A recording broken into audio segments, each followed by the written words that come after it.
Good morning বন্ধুরা, সবাই কেমন আছো?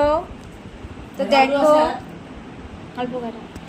তো দেখো আজকে 19শে জ্যৈষ্ঠ লোকনাথ বাবার আজকে দেহ রেখেছেন। আজকের দিনে লোকনাথ ঠাকুর আজকে দেহ রেখেছেন, তাই এই দিনটা ওনার উৎসব পালন করা হয়। প্রত্যেকবারই হয় আমাদের বাড়িতে।